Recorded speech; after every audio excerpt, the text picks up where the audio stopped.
Hello everyone. Hakuna Matata.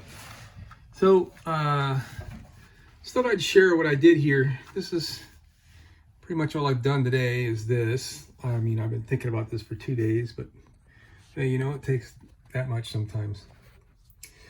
So this Orion 24 to 12 volt power converter is rated at 40 amps.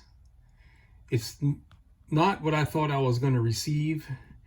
The picture that they put everywhere on the internet for the 40 amp is actually the 70 amp model, and it's got screw terminals on the bottom. This has got spade terminals, and it's not my first choice, but it's what I got, and it's the right amperage, and I think this one's a little bit more efficient than the 70 amp model. So I'm running with it. So what's really interesting about this is, if you look here, this is the negative input and the negative output. Internally, they're tied together. And that's the black ones in the back there. Let me see if I can zoom in a little bit for you. Okay. And then the positive 24 volt, or it's got a range, but in my case it's 24, right? There's two terminals for the input on the positive and two terminals for the output on the positive.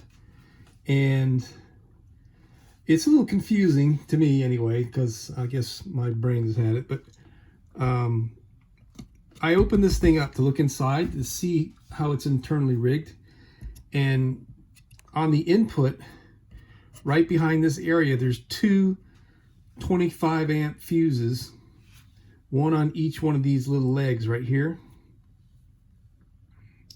And then right past the fuse, the two metal bars are connected together very solidly. So you really only need one terminal here on the input, and it's very obvious that that can handle any kind of current that you could possibly get through there, okay? On the output side, it's not very obvious. It says that they're connected together on this diagram and on literature that I found as well. But looking on the inside, it's baked into the traces on the main circuit board in there. So I kind of hemmed and hawed on how I was going to connect this. And then it occurred to me that I mean, I was thinking about having, you know, a jumper, you know, a yellow size, one of these on one terminal with two wires in it, one coming in and the other one coming out and coming over to this, and then use the blue, like I used all the blue size, which just barely fit on that 12 gauge wire. But then it occurred to me, I just can run two wires to the destination.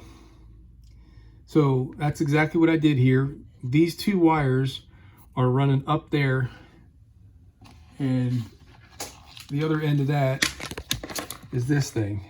So there's my two reds, and I got two negatives as well. And I'll tell you what I did there. So I could spread the current and take some of the heat off those terminals. One of the negative wires comes into here, and the other one goes straight through and comes up here, and it's coming to my negative bus. The other negative is coming out of the terminal that it's designed to come out of, and it's following the same path, so it's sharing the load. And I think that's pretty cool. That's going to work out fine, and it'll take some of the current load off these spade terminals, which, you know, at 40 amps, that's asking a lot for a single spade terminal. So having both spade terminals breaks it down to 20 amps a piece, and I'm good with that. And then for the negative, you don't really have a choice. They only give you one terminal in the back. So in order to take some of the load off the negative, that's why I bridged the extra negative wire in there from the source. So this is all screwed on and ready to go. I am going to have a circuit breaker on the battery for this. And it's going to be, I think I got a 20 amp circuit breaker, which is, I forget how many amps it is, but it's going to be baked into this on the lid, and it's a switchable circuit breaker, so I can shut it off when I want to do any service to this.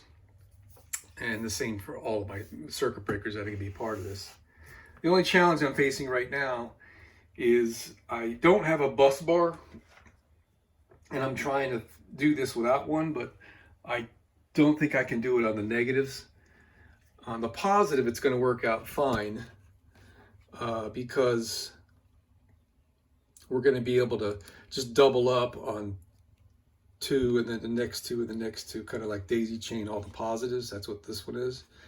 But all the negatives are coming off of 1 point, and I don't have the luxury of that. So I don't know if I want to stack all those terminals on one stud.